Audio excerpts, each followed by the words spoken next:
to the Fantasy Footballers Dynasty Podcast with Borg, Betz, and a baller.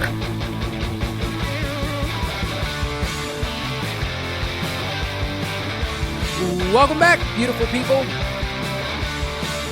It's Wednesday, June 10th here. We got Borg, Betz, and Mike. Hello. I salute. That's a Superflex salute for everyone. Nice. Oh, I know you're a big Superflex guy, Mike. So, nice to see We're you. doing a Superflex draft, everyone. Nice to see you come around, man. I mean, come on. Calm It's down your britches. 2026, Mike. Jeez. This is the only way to play. Come on. No, I am excited to do this mock, though.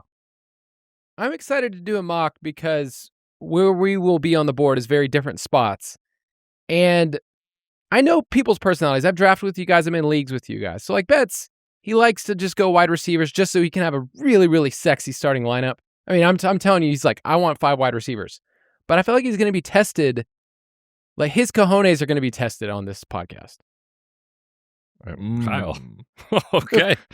Well, picking in the 11th spot, this is what we talked about in other iterations where you have questions from listeners or whatever, where it's like, do you have to take quarterback at this point? Or can you risk, being several picks away from your third round pick?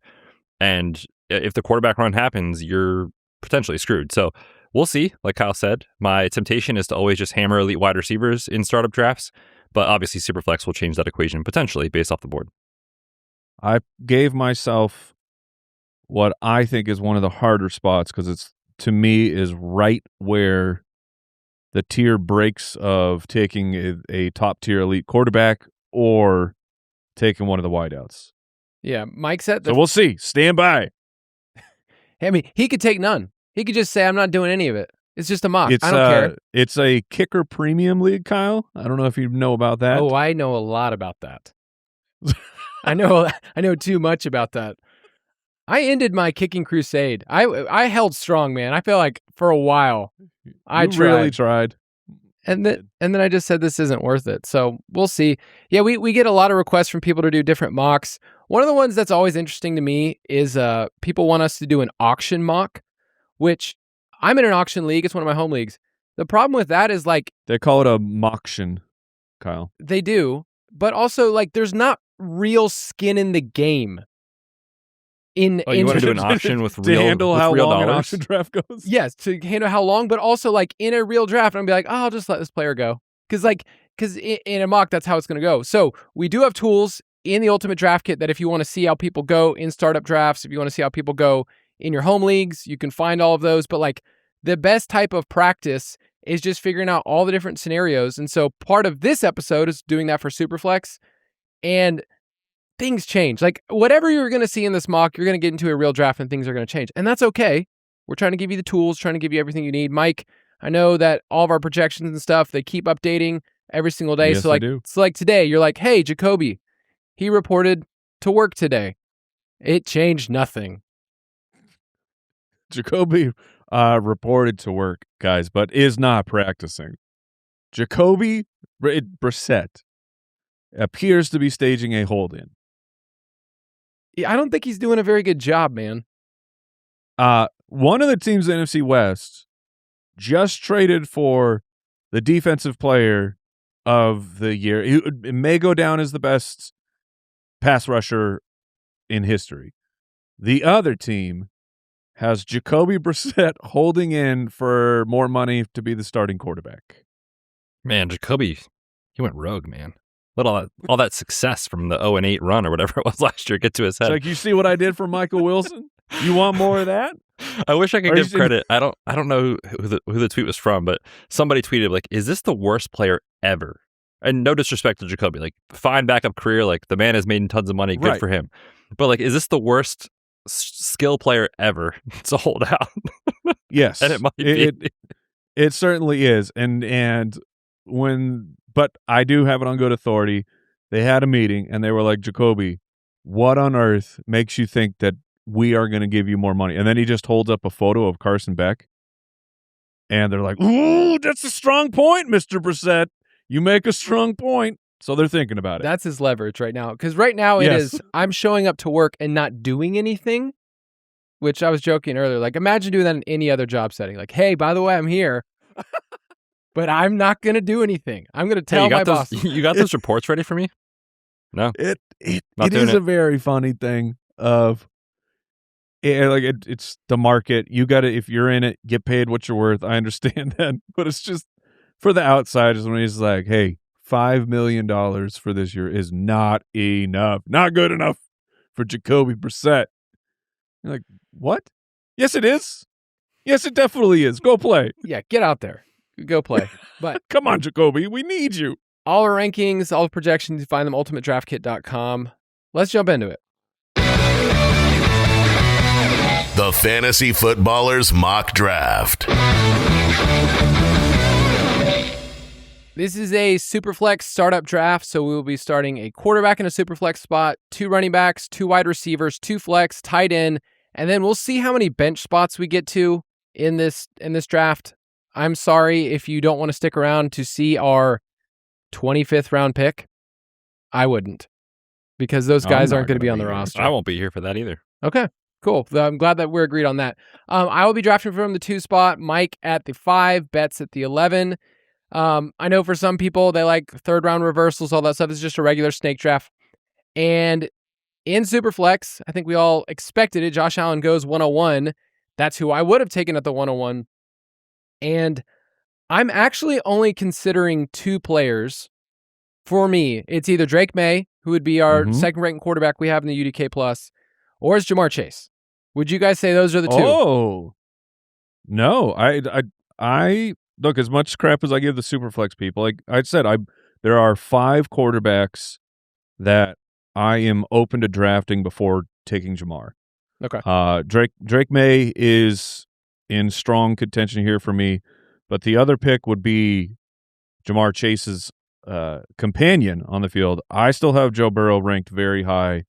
I think that his skill set translates. I mean, Joe Burrow's almost 30, which is a travesty. That I feel like we have a ton of the Josh Allen. The Josh Allen career is legendary already. I know Burrow has made it to the Super Bowl, but it's like Allen with all of those, the AFC championship games and things like, I feel like he's already in that, feels like a legendary quarterback, where Burrow doesn't feel like that, except I feel like Burrow still has, he has a ton of time. Like I could see Burrow playing at a high level close to 40 years old. Yeah, I think the thing with Allen is like he already has the most rushing touchdowns of all time for a quarterback, and we're like, what, 7-8 years in? Yeah, and you're just going to keep, for fantasy purposes, probably will go down as the greatest fantasy quarterback. It will.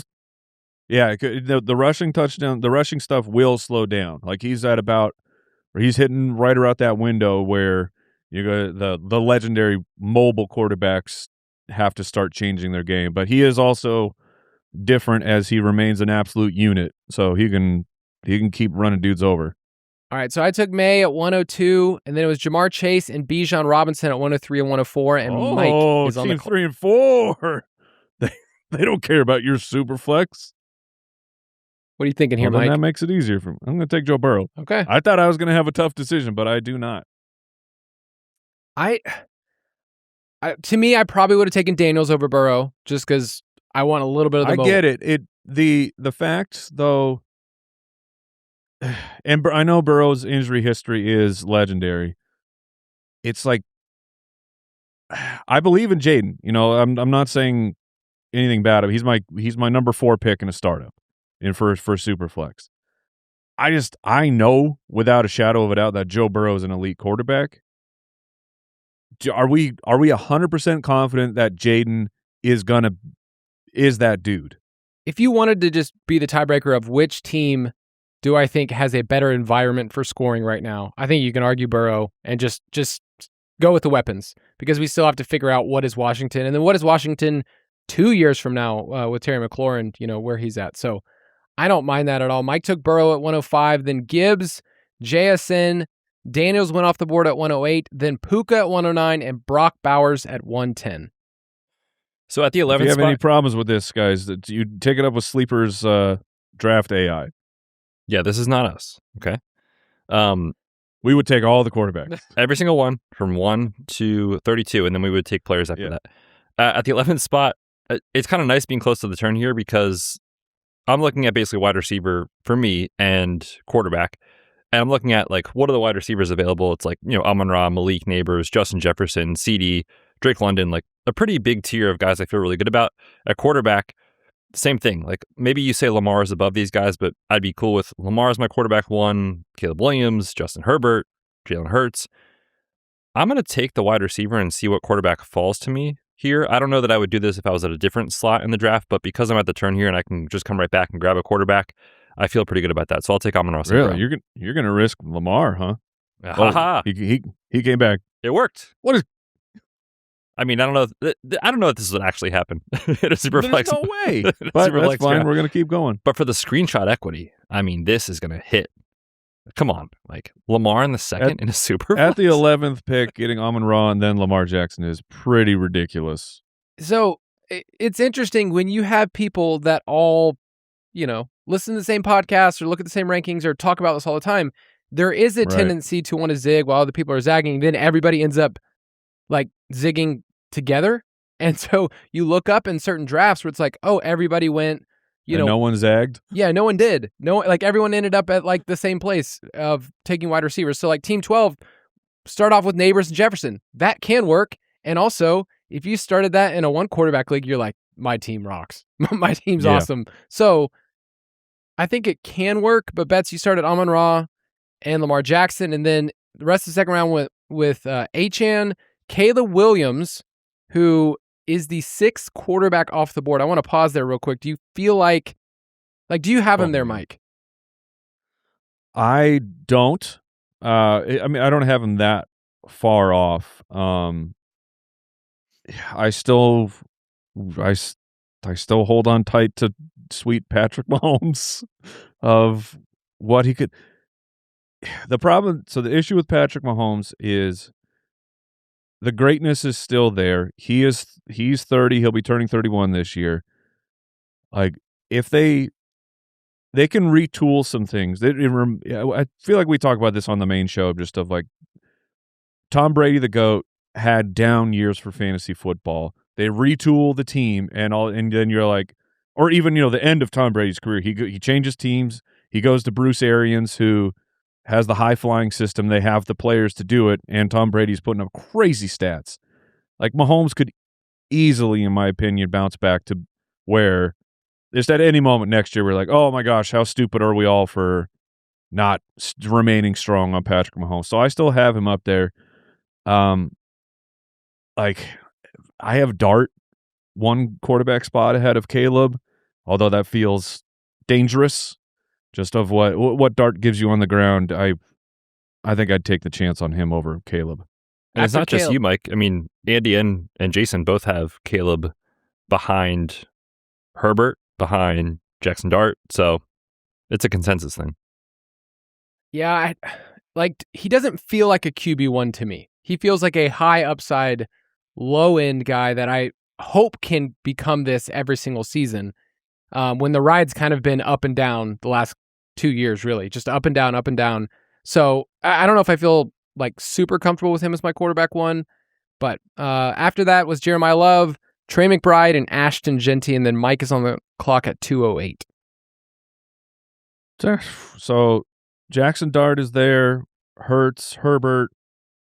Oh man, if I took Herbert, how many does Kyle just instantly start crying on air? I would be really proud of you for, coming to and realizing, having this epiphany right now. Yeah, but I'm not going to do that. So Dart, Mahomes at the wide receiver position, because running backs were already at Hampton, Taylor, James Cook, Chase Brown, like great players. Just some view Hampton as a full-on, just a foundational, rock-solid piece at the running back position. I don't know if I'm there yet. Wide receivers, though, CeeDee Lamb, Drake London, McMillan, George Pickens. I mean, you have some really high-end guys there, but I'm going to try it, guys, because we're doing a mock. Mock is all about do some things that you wouldn't normally do, and let's see how your team shakes out, see if you like it. I'm going to take Dart. I'm going to start Burrow and Dart. When you take 2 quarterbacks in a Superflex, is that high T, low T? What is this considered here? That's a good question. Let's consult our Superflex expert, Kyle. I mean, some people would say this is the only way to play fantasy football. So, Mike. Okay, so I'm only T. Yeah, you got nothing else there other than that. And the goal is for you to play around with this team and figure out, like, okay, if I did this early, if I had to take 2 quarterbacks, in my first 2 rounds, then obviously you're going to wait to address the position. Like, you're never going to look at it until later. But what are you sacrificing? What's the opportunity cost? That's kind of the whole goal of this exercise. After Dart went CeeDee Lamb and Hampton, who, when you were just talking about it, I would love to get Hampton here around this 2-3 turn. You're in on that? I'm in on it. I'm in on the Chargers. But it's weird CeeDee Lamb would have been my other pick, by the way. I'll just throw that out real quick. The weird part about the Chargers, because Herbert's kind of in range too, if I wanted my second quarterback, is I'm really in on this team for 2026. And yet, I could also see McDaniel parlay this into a head coaching job again a year from now. And it's like, oh man, are they going to have to restart that whole system again? So I think wide receiver, I will feel bad if I do not get one of these wide receivers of Lamb, who just went, London, and McMillan. And so I'm going to take the $100 million guaranteed man, Drake London, as a homer pick at the 211. Do you guys feel London over McMillan? I do. Oh, yeah. I think we just have a bigger sample size to kind of fall back on. And London entered the league so young that I'm not using age as a huge tiebreaker there. So I'll still take London. Okay. Where are you guys with McMillan? Like, how has that been? Have you guys taken any futures on him on the DFS betting pod at all? We haven't. No. I mean, the talent is unbelievable. Like, he's an outrageously great player. I think a true number one type of archetype. He has to improve, which I believe that he will. It's just, for me, everything is Bryce Young. Can Bryce Young get anywhere close to the level of passing yardage that it would take to turn Teteroa McMillan into a superstar? I feel like Drake London's actually an interesting comp for him career arc-wise, and obviously the situations are different where it was like the Arthur Smith thing for years and all that sort of stuff, but it's like Drake London's talent has been undeniable since he entered the league. It's just been scheme and supporting staff around him and quarterback play, and I feel like unless Bryce Young can level up, which generally speaking this far into a player's career they don't, I feel like we might be kind of wanting more for like another year and then another year. And then finally in year 4, we're like, holy crap, there was the incredible season. So I think that's in Teteroa's range of outcomes for this year. I just think it's a little bit lower given the Bryce Young situation. But Carolina's got a decision to make here in 2 years with the 5th-year option and everything with Bryce Young. So we'll see. But yeah, I mean, the draft capital, the production year 1 as a rookie, everything you want from Teteroa McMillan if you already have him on your roster. Like, I don't think it would shock me if McMillan ended up with 150 plus targets this year. And I think there's few players that you could say that. Like, you could look at certain players that you hope break out, or, like Luther Burden. He's going to be somebody that I think we talk through at some point. And I was looking at him earlier, like, man, where would I take him? It's like, I hope that he makes the jump to be the number one on that team. I know McMillan is. I know that he's going to see a 25+% target share. He could see, like, he could have a season where he sees 28 to 30% of the targets. And you finally have like this rush of touchdowns. Like, he could be a top 5 guy, where I think it's really hard to find this young. So, I mean, you need that. You need him being up at 28, 30%, because he was at 25% last year, and that was only 122 targets. But as a rookie, like, contextually for a rookie, 25% is insane. Sure. I think that's who I'm going to take here, which feels funny, taking 2 players that feel like they are the exact same player, like London, McMillan, NFC South doo-doo teams. So I'll take the targets and just, this is a target-only league, by the way. I just declared it, the scoring settings. So that's all we're going to do. Premium. Just targets. So PPT. Let's take a quick break, and then Michael will be right back.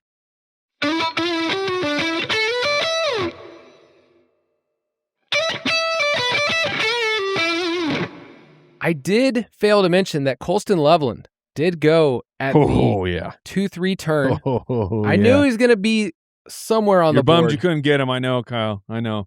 Hey, I went back. Last year, apparently I took him in this mock, Oh God, Betz, I told you he was going to bring I know it up. he was going to. I told you he was going to bring it up. And you know what? At the time, if I remember correctly, Kyle was like begrudgingly like, all right, I guess we'll do I this. have to. I was. Yeah, because Warren went the round before. Right. So he was like, fine. Yeah, you know me. I totally was bullied into doing something because, everyone was telling me to do something, so I did it. I mean, I do like Team 1 start. I'm not going to lie. Allen, Herbert, Loveland. I don't mind it either. After me, I took McMillan, then Johnny Taylor at 303, George Pickens at 304. So this team apparently loves some Cowboys. Are going for a Cowboys stack. Mike, you're up. I would have taken George there, which I know there is. George feels like a very high risk, high variance player right now. He'll be a Cowboy this year. I think he'll dominate yet again. Then where does he go? Some of those games last year you're just the talent and ability to just make stuff happen when there is absolutely nothing there that George was putting on the field this past year was outrageous. And just to remind people of, like, George Pickens had 1,140 yards his sophomore year on a garbage Steelers offense. Like, it shouldn't be surprising the success he had once he was finally unleashed and had a truly competent quarterback. So I'm in on Pickens being awesome moving forward no matter what happens, but he is not there for me. And so I'm going to go. Let me look at the running backs real quick. So it's James Cook, Chase Brown, Trevo, my dude, Ken Bone Walker. I think I'm going to pass. I'm going to look at the wide receiver position. So ADP wise, Nico, Olave, Ibuka, Garrett Wilson. Or do you go, just take the complete unknown of Carnell Tate at this point? Man, between that 4-pack, I think it's very tough. Nico, Olave, Ibuka, and Garrett Wilson. My rankings have those 4 guys extremely tight. Oh man, I'm gonna go with my belief in what's going on with Kellen Moore and the Saints, though. I'm gonna take Chris Olave. Did it feel like you were like, I have to take a wide receiver here because Yes, if I don't get one of those 4 guys? Yes. Okay. Yeah, the running backs are it's whatever. The running backs on the board will give you high end production, but if I don't get one of those wide receivers right now, I think I will be starting at a severe deficit. Even my quarterback should be strong, but you got to have that wide receiver power. We had a run on quarterbacks, which if people did wait, I don't know if quarterbacks traditionally show up here in Superflex starts. Like these guys usually end up being at that 2-3 turn, but Mahomes, Hurts, Lawrence look like pretty good values in the 3rd round, then James Cook, and then Ibuka, and now Betz is on the board. Yeah, those quarterbacks, if they would have fallen, would have been really intriguing. Now looking at the quarterbacks that are there, it's like Bo Nix, Brock Purdy, Dak, Love, Baker Mayfield, Jared Goff, Cam Ward. Like, I'm cool with any of those guys, honestly, as a quarterback too in Superflex. So I'm going to pass on quarterback here.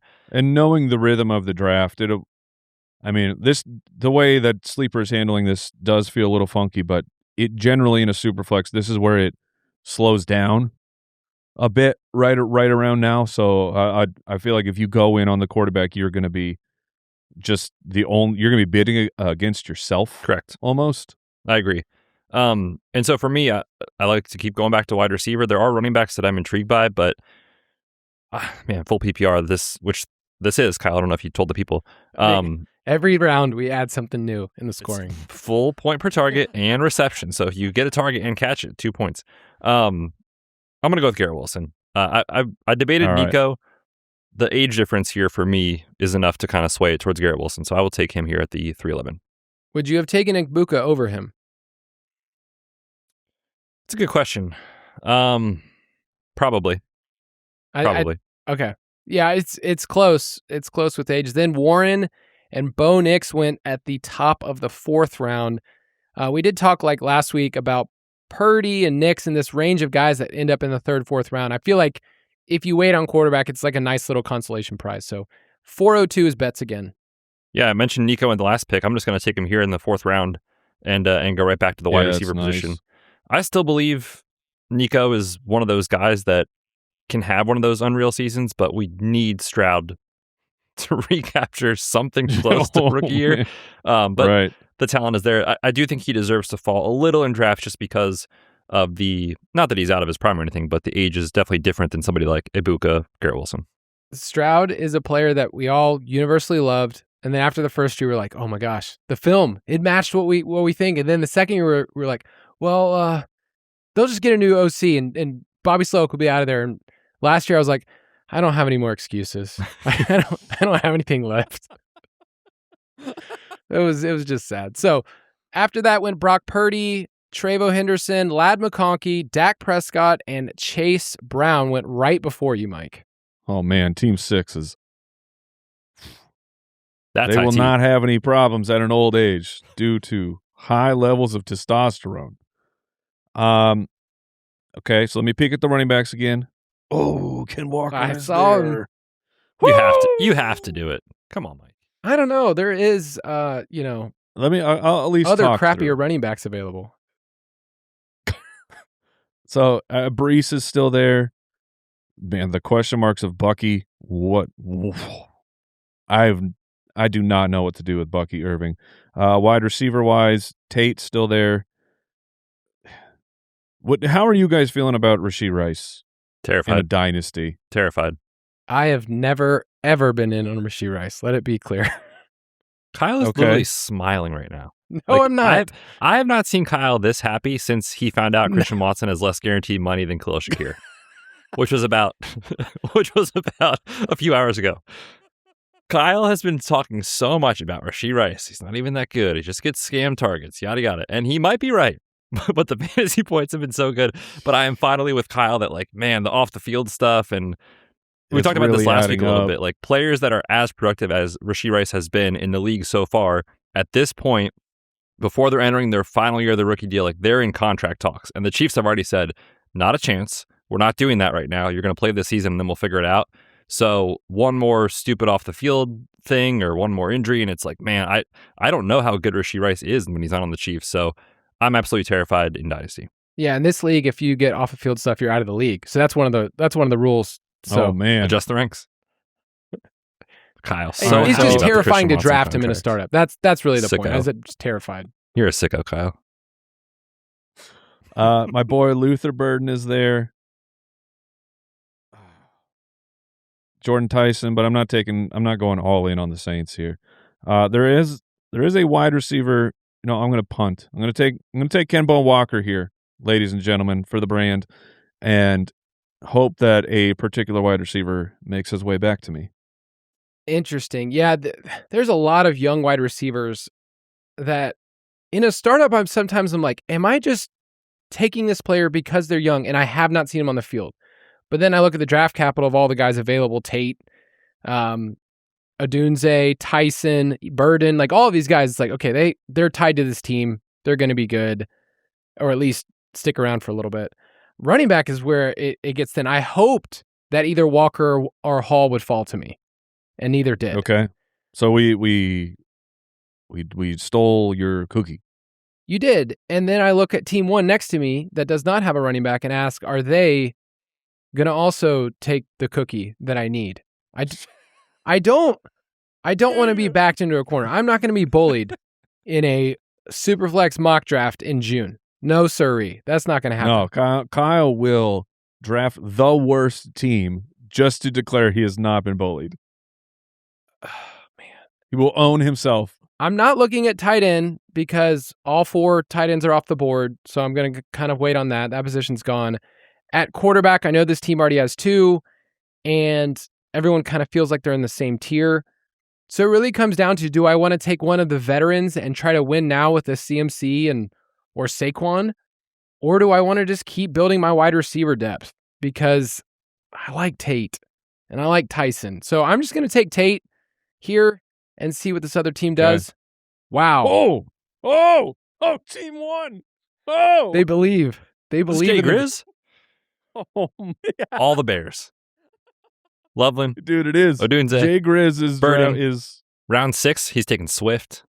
Round 7, Monongai. Okay, so I took Tate, and then Odunze and Burden went off the board. I thought I was going to get to pick one of them. I did not. Okay, so Who just for the record, Kyle, who do you prefer, Rome or Burden? As the Burden Dynasty manager, I prefer Burden in Dynasty, Okay. and it's fun. He's such a fun player. We talked about this last week a little bit with Jason, Mike. I want to get your thoughts on this. It's Luther Burden by a lot. No, not that. Everybody knows Rome Odunze is Michael Floyd, and whatever other I may have said whatever other things. bust in the first round, Darius Hayward Bay. We all great. know that that's the case, but I mentioned on the show last week, like Dynasty is such a market-based game, and if you look at the screenshot I posted from last year's mock, so much has changed in a year, and so much will change from this mock that like picks will look silly in hindsight, right? What I was asking is it worth putting Burden on your trade block? Even though we all think he's a great player and he's super talented, like, is there a world that exists where his dynasty value in the trade market is as high as it will ever be right now? And we all came to the conclusion, we're like, maybe, I don't know. So, because we all came to the conclusion too, it's like you could probably get a pick and another player that you're excited to have on your roster. So I just threw it out there. I know that you're the Burden guy, but I wanted to get your take on that. I would, yes, I agree with what you're saying about it. The game is the market. Both Burden and Loveland right now, like, they are being priced as if it happened, and it sort of happened. Like, that was not a true breakout. Maybe you can call Loveland's that because of you had the addition of the playoff appearance or what he did in the playoffs. Not that Burden didn't also play in the playoff game, but people really like them. They're very, very excited for the Bears. And I have, just a real life example, I have Trey McBride and ended up with Colston Loveland on my dynasty team. And it's like, it's not a tight end premium. It's just a single tight end, but it is a double flex. And I mean, the way that those guys are playing, they could literally be flex players as well. But do I trade Loveland off of all the hopes and the dreams and the promises and just go get someone I know for sure is going to be a young star contributor to my team? And it's very difficult. In Dynasty, when you like a player, then you draft them and you feel like it's happening, to then emotionally move to a place where, like, no, I'm going to trade this player. Like, that's tough. You feel like emotion should not be in part of your business transactions, and yet it is, because it matters. I want to like the players who are on my team while I'm winning as well. So there probably is some wisdom in trading any of those. Rome, I don't know if even though he went first before Burden, I don't know if he's looked at dynasty wise as hot of a dynasty player as Burden or Loveland. Man, in a startup right here, I don't have a running back, and I know I'm going to have to wait a long time, and then I don't like any of the options. And I'm really thinking about, if I have this team, I'm going to try to win right now. And which running back would I want? Who has a contract for at least 3 more years? I'm going to take Saquon Barkley. And oh my, it was between him and CMC here. And Betz and I have talked a lot on DFS and betting. What's McCaffrey's contract situation? He's got 2. Okay. And Barkley has 3, but I also the Eagles are one of my favorite teams to buy into this year, especially the running game. So Barkley, CMC, and then Jordan Love went. So Team 4 has Mendoza and Love as their 2 quarterbacks. That's fun. All right, I am back on the clock, and the wide receiver that I did not mention, he did make it back, and he's a little bit lower in the ADP on this current list, but now he is the bona fide number 1 for his team. Don't do it, I'll Mike. take Devontae Smith. Beautiful. You know I had Is that who you were hoping was going to fall? Come on. I was surprised that his name didn't get brought up at all during that whole across the turn there, Kyle. But I'll take Smith. I think he's going to be an absolute star. I mean, I definitely thought about him. I loved him too. Then in Bucky, Marv, which in a startup, I have no idea where Marv should be priced. Rice, Quinshon Judkins, and then Jordan Tyson, something that I actually did also think about earlier as a pick. Betz, you're at the 5-6 turn here. Yeah, an interesting spot because this is kind of where I do start to consider quarterback too. But again, just going back to what I said last pick, there's still some guys here I'd feel totally fine with as a quarterback too, whether it be Baker Mayfield, Jared Goff, Tyler Shuck. So I'm going to play the game and see what Team 12 does here and go wide receiver. Shocker, I know to you guys. Man, T. Higgins is the guy I'm looking at, as well as Zay Flowers. I'm going to take Zay Flowers. I'm a Zay guy. I know Mike's a Zay guy. Yes. I feel like I'm not a Zay guy. I know, but here's the thing. Zay Flowers has always been ultra efficient on his routes, right? But everybody keeps talking about Zay as if the offense isn't changing. And we're getting a brand new play caller in here. Derrick Henry is another year older and eventually will not be on this team. And I just, man, like productive first-round wide receivers who just keep doing it on a per-out basis. I'm going to bet on those guys a lot, especially when you get them at the late 5th, early 6th in Dynasty. So I'm a Zay Flowers guy. I will take him here. And then Team 12 did take quarterback with Baker and A.J. Brown, which puts me back on the clock. What year are we? We're in year 4 now of Zay? I believe that's correct, yes. This isn't a per route league bet, so you actually just got docked Yeah, but points. the targets. What if I told you there was a wide receiver who began his career rookie year was not great. It was 16 catches, 167 yards.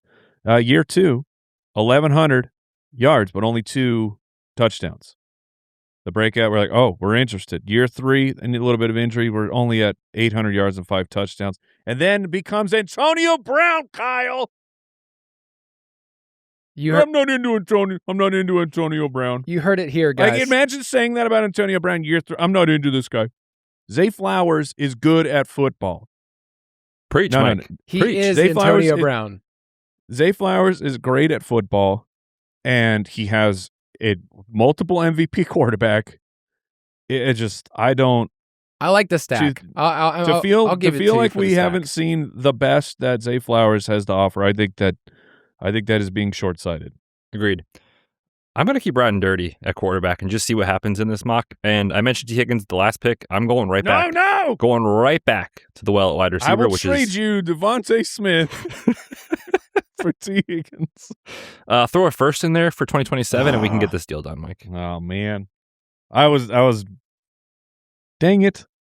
I was going to take T. Higgins on the way back. You would have gotten the stack.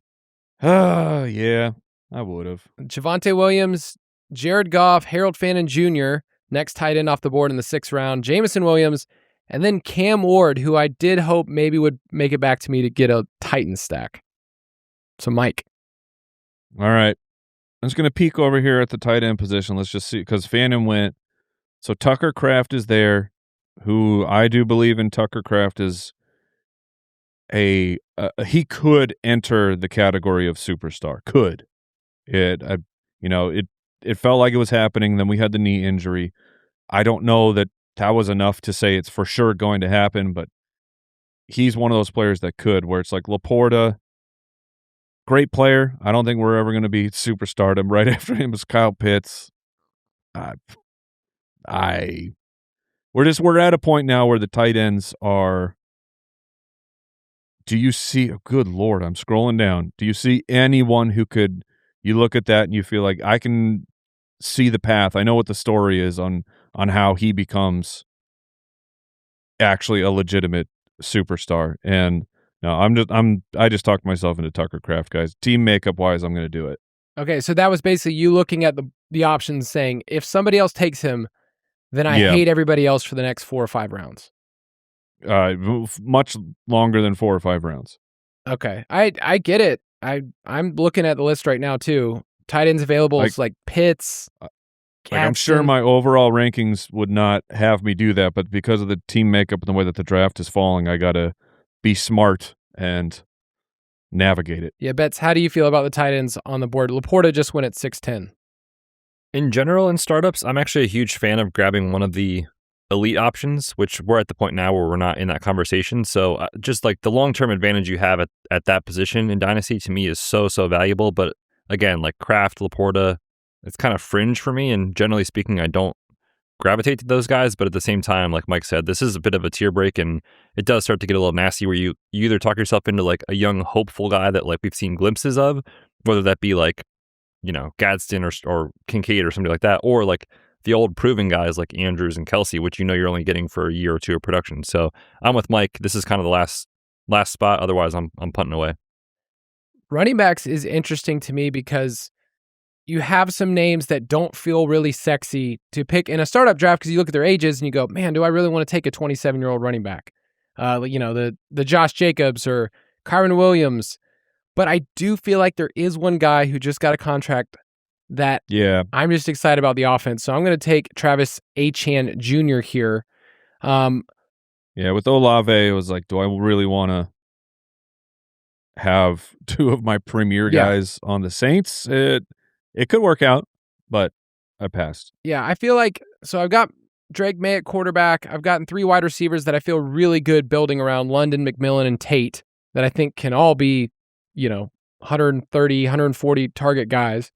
I have Barkley and Achane so far. So I feel really good about my team's ability to compete pretty much right away. I think my question right here is, if I punt my quarterback down the road, my QB2, am I going to regret it? So I'm going to list these names here. It's Stroud, Tyler Shuck, who I think we all like, and we like his ability running the ball. Yeah.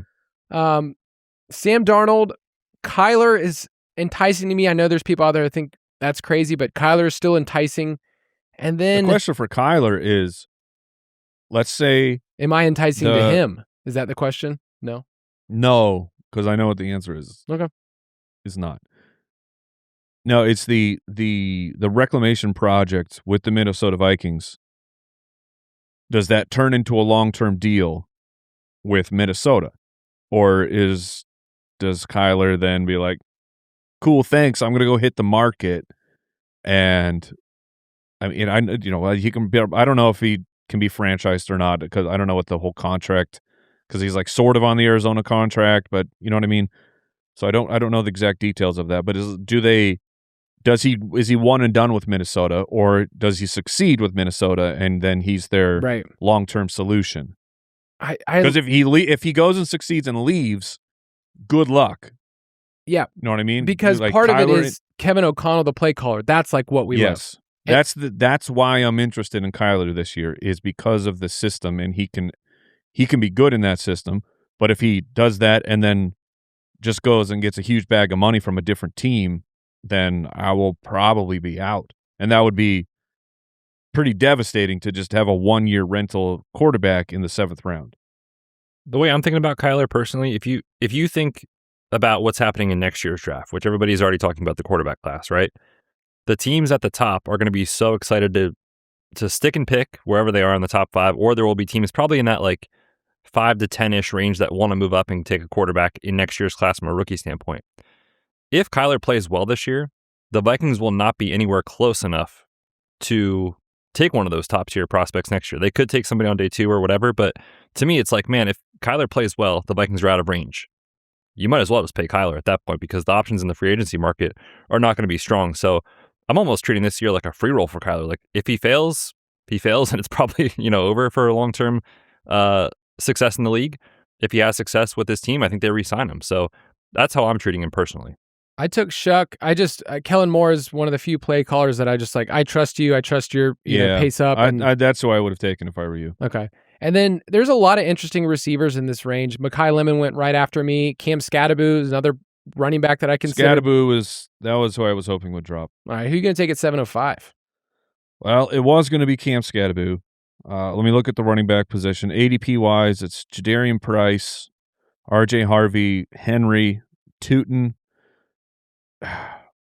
Tootin is very interesting here, but he's living that danger life. Not that Scadaboo is not part of the danger life of you are a day 3 running back. You can he could put up 1,200 yards on the ground, score a whole bunch, and then there's like, sweet, thanks. We're going to draft a running back in the 2nd round next year, because that's what we're going to do. So his long-term, because we haven't seen it like we did with Scat, that scares me a bit. I'm going to go, he's at the top of the ADP, and he is at the top of my wide receiver rankings. I'm taking Jalen Waddle. Love it. Guys. if putting your ear to the ground, which you should be doing right now, of however you're getting your information from these beat reporters, I feel like the news on Waddle is very, very positive right now, and I think he was like a victim of circumstance. Of did everything that the team wanted him to do, was awesome at it. He's had his injury stuff, but then the team had a chance to get Tyreek Hill, who was peak Tyreek Hill at that time. I don't blame any team being like, we got this Waddle guy, but Tyreek Hill, we can go get him, and he can be our elite number one wide receiver. The fact that Waddle now gets to be a top-tier wide receiver can Sean Payton get, we've seen Sean Payton number one guys be just absolute target hogs. Can that be, I think that's in the range of outcomes for Waddle and how he plays. So I feel good about him in the 7th. I like this range. It was Waddle, then Jadarian Price, Casey Concepcion, who we all love, Derrick Henry, RJ Harvey, and then CJ Stroud went right before Betz at 7-11. Yeah, this is the spot where I was looking at quarterback too. Stroud would have been fine at this spot. I'm going to just swing for the fences with Kyler and bank on hopefully returning to rushing upside and just the guy throwing to Justin Jefferson, Jordan Addison in the dome. So let's hope Kyler can bounce back and get a contract next year. All right, give me your running back thoughts, because Tootin just went, then Alec Pierce, and you're at the 802, and you have none. No running backs on the roster. It is Zero beautiful. This is exactly what I love to do in startups. Oh, you have to draft for your starting lineup. No, get out of here with that crap. Give me the best players, regardless of position, and I'm taking Christian Watson. I know Kyle is so... You're taking Christian Watson here? In the 8th round? For Yes, your I am. bench? That will Yes, never... I am. I'm glad you did it so I wouldn't have to do it. Yeah, I'm not sure how this will go. I am hopeful, but I'm a big believer in teams. Like at this time of year, all you see is the fluff, right? Of like, this guy looks great at OTAs and minicamp and whatever. Right. It's like, just, I don't care about that. Just tell me financially what you believe about these players. And all they have done in the last several months, Josh Jacobs has some situation off the field. He's another year older, and he's getting less efficient as time goes on. They let Dontavian Wicks go. They let a couple other guys go, Romeo Doubs, obviously. Like, the C's are kind of parting, and they're like, look, we're crowning on Christian Watson this year. That's it. Like, if he doesn't work, this offense probably is going to be not great. So I'm a believer, at least in this year, short term, and then because he has the financial security for the next 2 years in Dynasty, I'm a little more in than I was, just a few weeks ago. I just think for your roster, it would be so hard for me to start Christian Watson over T. Higgins or Zay Flowers or Nico Collins or Garrett Wilson or Amon-Ra. Well, the good news is we're not drafting a starting lineup in a Dynasty startup, Kyle. I'm just saying. We have some introductory content on the site if you want to read about how to do a Dynasty startup. Check it out. It might be helpful. Christian Watson has never even run 250 routes in a season. Oh, man. Oh, boy. Oh, guys, man. Here we go. Oh, boy. Here we go. Guys, oh, boy. Every argument we make for Alec Pierce and how we hope Alec Pierce will make the jump of like, hey, he's never caught 50 balls. You can use the same ones for Christian Watson. And yet he got whatever it was, $30 million. How guaranteed. many? What's the line you would put for his receptions this year, Kyle? Because we all agree, like yardage from an efficiency standpoint, he's always been a high efficiency player, less volume. Where would you set the line for his receptions? Somewhere around like north of 55. Probably 59.5. Water bet? You think he will? 59.5 is your line for his receptions? Yeah. Do you want to? What do you have him at? What do you have him at, Mike? I will go tell you. This is mid-show, but we're here we go. Let's let it be known that I might be the only person at Footballers HQ that showed some restraint with Christian Watson. What do you got him at? I would officially take the over very slightly. Okay, so I have him down at 65 receptions. Okay, because obviously with the line, you're setting an injury and everything else. Yeah. That'd be a part of it. I like Christian Watson for what he can be for a team as your second flex, but he is your fourth flex, is what it feels like. Bet on talent. Bet on wide receivers. Value. I'm just taking value, Kyle, where it comes. Okay, that's all I'm doing. I agree. I wanted to see you take a running back.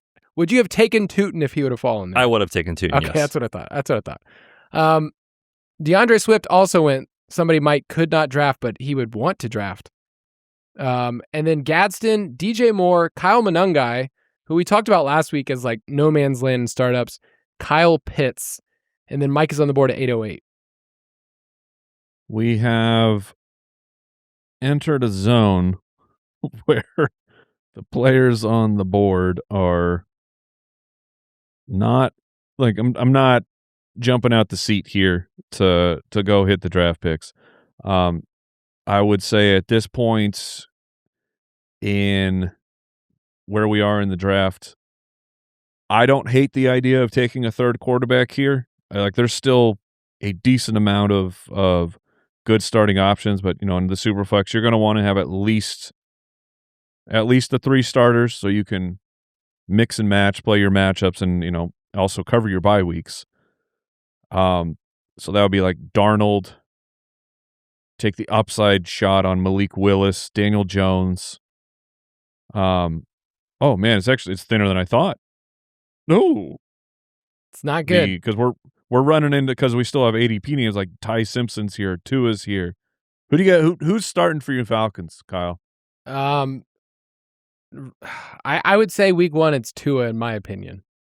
Like they're gonna wait till Penix is actually like healthy enough to because there's gonna be a PR nightmare if he's like kind of half healthy.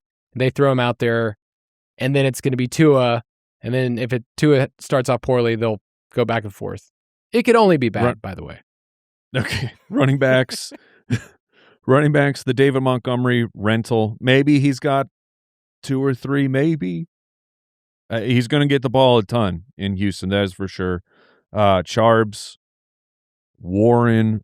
I mean, we are not in a good place here for a lot of what's going on. Yeah, I'm gonna zag here, guys, because there's definitely safer quarterbacks, but I'm gonna do it. I'm gonna take Malik Willis. I'm gonna take the upside quarterback just because I got Dart, who is a bit of it may not work out as well. So I'm gonna take just a little bit of extra quarterback protection here. Yeah, I looked at Willis. Darnold just went off the board. Somebody that I was like, okay, that's my QB3. I'll feel good about it. And then Sadiq just went at 809. He was somebody that I was going to come back in the 9th round and think about as well. But tight end really has thinned out to the point of I'm just not excited about really anybody from a startup perspective. Whew. All right. I'm going to take a quick break and then get myself together.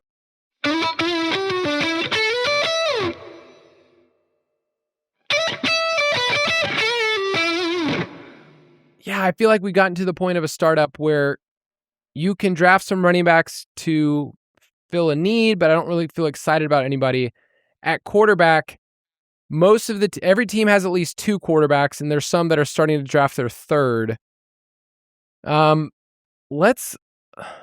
feel like a wide receiver, I want to keep hammering away here, and it kind of comes back to like, what do I think my team can compete with? What do they look like 2 or 3 years from now? A lot of dudes that all feel the same. Because Betz took all the young dudes, or the semi-good. I am available for trade. Okay. Yeah, it seems like you're riding dirty at running back, so maybe that won't help.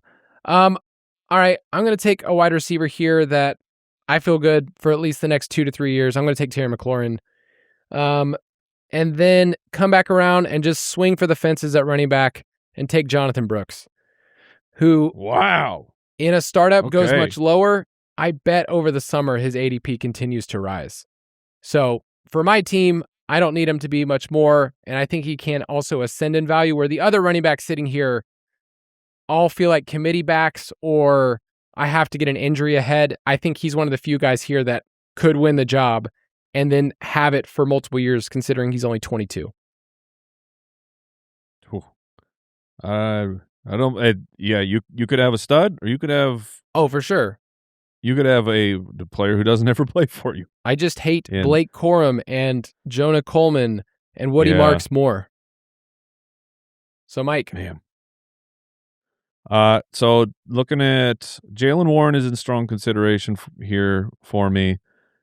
But between him and Rico, it's very difficult. What was Rico's contract? I don't know. He didn't get anything, did he? Got a 2-year deal. It was a lot So less both- right bets than like a lot of other people that you're like, oh man, he got less than Gainwell, or he got less. It was than, less than you realize. I'm going to look it up real quick. It's less the than story of Algier. his life.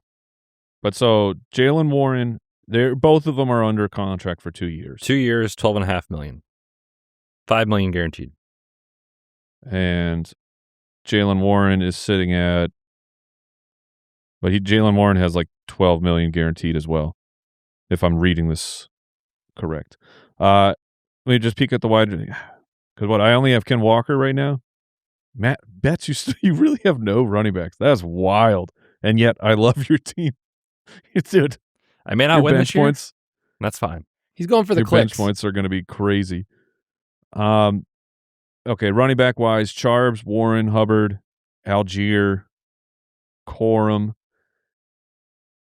Corum's kind of interesting, trying to play the long game, and then especially like super short term, J.K. Dobbins. Who, if J.K. Dobbins could just actually make it through a season healthy, you guys, this dude would be a superstar. Like he all he does is succeed and be awesome. Find someone that looks at you the way that Mike does. J.K. Dobbins in a Yes. queue. You know, he's scrolling every time. He's like, oh, J.K. Dobbins is still available. When was J.K. Dobbins not awesome? And I'm saying on field. I'm a fan. I'm in. Oh man, Just, Dude, I J.K. don't Dobbins know. is Just so terrifying. good at football that even when, do you guys remember when he came off the ACL and there was video of him like limping at training camp? We all were like, this is not going to be good. It was not good, but he had a second surgery to clean up the knee, get his range of motion back. And I was like, man, this guy's not going to do anything the rest of the year. He's averaging like 5.5 yards per carry. Yeah. And then off he of was multiple just awesome. knee surgeries in the same calendar year. Golly, His body what is could have been. not durable, but when he is on the field, he is very talented. Yeah, I am taking up too much time. I'll just take Jalen Warren. Do you feel sad clicking that Yes. button? Okay. Yes, Okay. but we're running a podcast, and I don't have time to him and haw and deep dive and Well, he was going to be Betts' RB1, but you just took him from him. He was going to be. I know. Ramondre Stevenson, come on down, baby. He is still making plenty of money over the next couple seasons on a great offense. RB1, Ramondre. Mike, That's exactly what do you still want. like his team? somehow you added a player and it got worse. Oh, come on, Mike. Come on. No, I with love you. Travion right now, but because I think people are so reactive to what just happened. And I'm not saying we shouldn't use that data, but like let's leave room for Travion to make this kind of jump in year 2. But at this point, though, it's like with my team, come on. Ramondre will be disgustingly usable for the next couple years. That is exactly what I was going for with that pick. Ugh. All right, keep it going. You're in the 10th. Yeah, let's keep the running back train going here and give me the ultra Your RB2? talented, but unreliable, but still making a lot of money, J.K. Dobbins. Yeah. Okay. Yeah. That was Respect the man. Look at this starting lineup, man. Respect the man. You Dude, draft- J.K. Dobbins as a running back too is crazy. You draft your startups to fill your starting lineup. And that is what I've done on this show. Look at this team. I love this team. that was a Mike pick, but I don't hate it here. I just a year or 2 from now. Anyway, after that, Adams. Sure thing, Jonathan Brooks. How's his production? Dude, don't even need him. Don't even need it, that guy. A bunch of dudes here, Adams and Metcalf in no man's land in a startup, 10th round. That's interesting. Couple tight ends, Turd Ferguson, Jake Ferguson. I kind of wanted him to fall back to me. Brenton Strange, and then Travis Hunter. Good luck drafting Travis Hunter in a startup. A year from now, who knows where he's going to be. Mike, 1008. All right.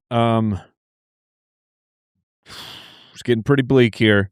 Looking at the wide receiver position, you know, we really haven't unleashed on these rookies.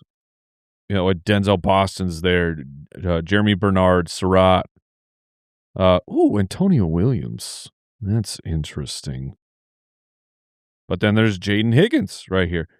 It's okay. So the wide receiver tier is all right, and then Matthew Golden. Kyle's definitely drafting Matthew Golden, isn't he? Betts. He is. Yeah, he is. in this non-per route league, yes. Oh, I see you there. I Let me go back over my team just so I can try and get a lay of my. So I got Olave, Smith, Waddle. Oh man. So Boston, Higgins, Pittman, Evans, Huge, Dobbs, Worthy. I'm just listing players now. Is Worthy even allowed to be in the draft queue for you? He's not. He's not an option for me. It's like, would you rather have Xavier Worthy or Tyquan Thornton? Or a bag of chips? I'm in. On the chips or Thornton? The chips. All right. And then running back, like it's like Rico is usable right now would be Rico. And maybe Kenneth Gainwell. Guys, give me some guidance here. What do you think? What do you think I should do? It's a dirty team, man. I think I'd probably take Gainwell and just Betz declared it's a full PPR league, so you'll be fine. Oh, it is full PPR. Okay. Then yeah, no, I don't mind that one. I don't mind that one in the 10th round. I'll take Gainwell. Okay. I will take Josh Downs, PPR superstar. Okay. In the 10th round. And I think we are at the point where you're just kind of plugging away at some of these wide receivers. I did consider Matthew Golden if I just wanted to shoot for the moon, see what happens, but you know. That's I'm looking like what upside? Like just a young real upside play left. I feel like it's not there. Yeah, I mean, there's some other intriguing rookies like later on. I think Chris Bell's an interesting name if you want to really shoot that far. I'm going to take Stafford here, though. He's one of the last quarterbacks that I'm like, the way that I'm building my team, I love him as a QB3. I understand how old he is, just got an extension, but as my QB3 with May and Shuck, I feel pretty good in a Superflex league right here. We're going to go a little faster, Mike. You're at the 11:05. I'm taking Antonio Williams here. Antonio Williams goes right here. Rookie for the Washington Manders. The drum beat for Antonio Williams is already starting to get loud and regular. Betsy. I don't know why that made me laugh. Loud and regular. The last viable starting your quarterback. BMs. That's right. That's why you were laughing, Betz. I know. It was. Is Mr. Daniel Jones is my quarterback 3. I don't love it, especially off the Achilles, but that's fine. Yeah, as your third quarterback, I'll take Daniel Jones. Yeah, I mean, all these guys, if you're in a Superflex, I mean, Ty Simpson, who knows? Who really knows? I don't even know if the Rams fully know. But then you're going through the Falcons guys, you're going through the Browns guys. I guess you can get Aaron Rodgers. But really, I think this year, more than any other year, you're taking your 2 guys. It's okay riding dirty a little bit if you don't have a great third option, knowing that next year there will be a plentiful number of guys that you can kind of sort through. I mean, there's probably going to be at least 3 to 5 options that you can kind of get in your rookie draft next year, and the league will be replenished. And we say it every year, a third of the league transitions to a different starting quarterback. So don't feel bad about that. All right, let's keep these running back superstars off the board. Give me Rico Dowdle, Mike's boy. Oh, Mike. Oh, man, Betz, what is this team you're drafting? My team is so good. I love this team. Your team is so good. It smells like Mike's farts. That's what it smells like. Yeah, you know what that smells like? Smelled them. Maybe. Victory. Victory. My farts smell like victory. All right, Mike. Oh, take your Stowers. Stowers went. Who's my guy? Just let me know. I'm looking around here. I would have taken Stowers here, but he went 1 pick in front of me. So I got 3 running backs. I guess overall I'm pretty balanced here. Looking at rookie wide receivers, Jeremy Bernard, Surratt, Brazel, Branch, Malachi Fields, Ted, Fred, Durst, Hurst. I'm gonna. I almost did. Do it. Golly, do it. I do not like anything that's happening right now. Okay, running backs. Rashad White. It guys, I am in not in a good place on the. Why are we doing startup drafts on a live podcast? It's not great. It's great audio though. People love it. No, this has got to be terrible audio. It's just me listing players and saying how everyone stinks. Why are you taking running backs here, man? There's still plenty of wide receivers I'd like to add to my roster, as I do. You haven't taken a wide receiver in 4 rounds. Yeah, dude, you don't even do that anymore. Looks like I took all the good ones. It's not great, Mike. But as a 12th round pick on a mock, no one will remember. Actually, people will remember. They'll call you out on it. No, they definitely will.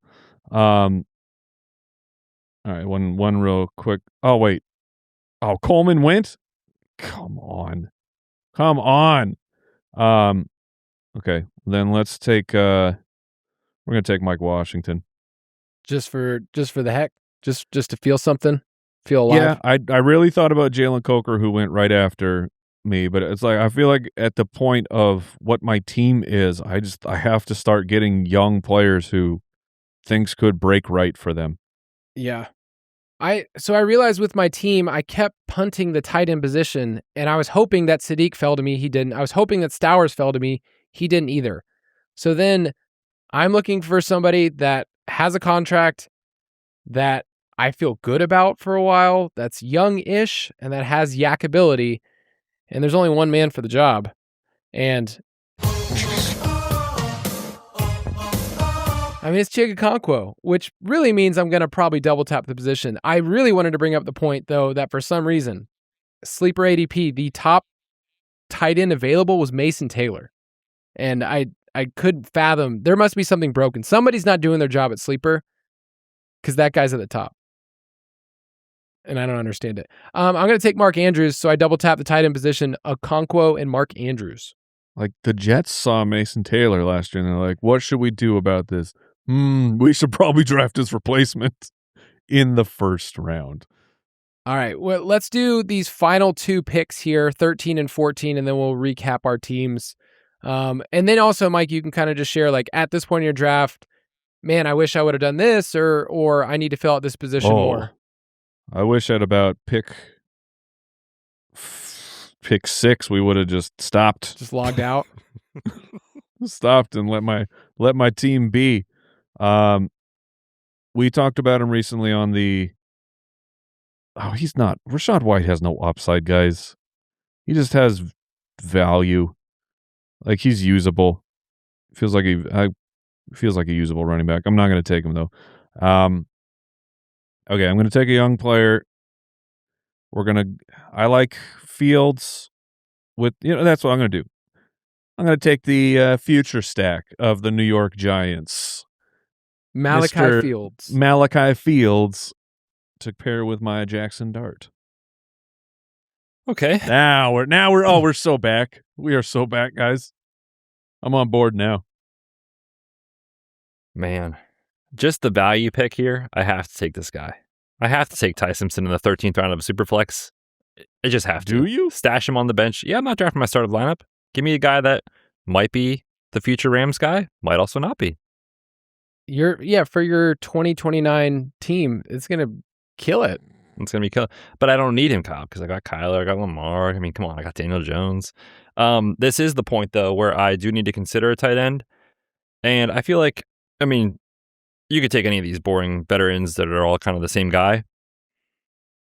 I'm gonna throw a dart on Terrence Ferguson, who I think is kind of it's going to be hard to project well on a week in and week out basis for this guy because they play 8 tight ends. But I believe in kind of his upside of what could be if things hit. He was one of those athletic profile types coming out last year. Yeah, it's tough. Like I think I regret waiting this long for tight end, but I don't regret passing all those guys in the middle rounds. Agreed. Okay. Yeah, I felt like there's just a bunch of guys there that feel the same, especially like Brenton Strange, Dalton Kincaid. None of those feel like true difference makers. Gadsden, I don't really like any of those picks. Mike, finish this out. So right now I'm looking at Trey Harris or Pat Bryant, players I do actually like, but the runway is log jammed, and I don't know if it can open. If I go Pat Bryant, I will be doubling up on the Denver wide receivers. I think there's a chance that Cortland Sutton is gone by next year, so you'd be talking about Bryant would be a starter, and I think that he will have success.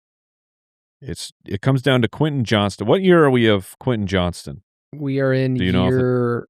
Let's see. He's the JSN, so he's year 4 now. Did they pick up his? Yeah, this will be year 4. Yeah, they picked up his option. They did. I believe so. Crap. Yeah, crap. All right, I'm going to take Pat Bryant. They picked up his option. Nah, I'm not. I'm out. I'm good. Well, I feel like Pat Bryant could be starting next year, where if Quentin Johnston is around for 2 years, then Trey Harris, something has to go very right for him to get on the field. All right, I will wrap us up here. Just looking at my roster, you can check this all out on our YouTube channel, Fantasy Footballers Dynasty. My quarterbacks are Drake May and Tyler Shuck, which I feel pretty good about the value I got for Shuck in the 7th round, and then Matthew Stafford later as my QB3. My running backs are Saquon Barkley, Travis Etienne Jr., Jonathan Brooks, and then I just took Aaron Jones with my 15th round pick just so I can have another guy. And then my wide receivers, London, McMillan, Carnell Tate, Terry McLaurin, Josh Downs, and then Teddy Hurst. And then my tight ends are Chigakonkwo and Mark Andrews. Mike. Yeah, you getting Shuck in the 7th versus me getting Dart in the 2nd that's a value discrepancy that makes me sad. And I would much rather have Tyler Shuck in the 7th. So let that be that'll be my biggest takeaway. Burrow, Dart, Malik Willis are my quarterbacks. Olave, Devontae Smith, Waddle, Antonio Williams, Malachi Fields, Pat Bryant are my wide receivers. I got Ken Bone Walker, Jalen Warren, Kenneth Gainwell, Mike Washington Jr., and Tucker Kraft. And then my last, who cares about my last? Oh, Trey Harris is still there? Sure. Okay. Great pick. All that hemming and hawing last round just to get my guy. That's a great pick, Mike. At quarterback for me, I've got Lamar Jackson and Kyler. I also added Daniel Jones and Ty Simpson late in the draft at running back. Get ready for these names. Ramondre Stevenson, J.K. Dobbins, Rico Dowdle are the 3-pack that I have taken in this startup. And at wide receiver, I have Amon-Ra St. Brown, Garrett Wilson, Nico Collins, Zay Flowers, T. Higgins, and Christian Watson. So I went with the draft the best player approach when I was on the clock. I would say my biggest regret here is nothing because, Kyle, this team is awesome. And in the 15th round, give me Keaton Mitchell as another running back depth piece. Oh, that's a great pick that's a right fun there. One. We have not talked enough potential about Keaton Mitchell. He's in the best ball streets as somebody that is talked about because there's the downside is you drafted this guy late and he's whatever. But yeah, that my fear in the back of my mind is does Hampton only see 60% or 65%? And then Mitchell and Vidal get this other 35, and I'm like, oh man. It's possible. That could happen. Yeah. If you want to check those out, you can see our draft board, see everything we have there. And make sure you go to ultimatedraftkit.com, check out Mike's Dynasty startup rankings, those Superflex rankings. They are hot stuff. We got them for you, everybody. Thank you for listening. Goodbye. Thanks for listening to the Fantasy Footballers Dynasty Podcast. If you want to take your dynasty skills to the next level, check out thefantasyfootballers.com.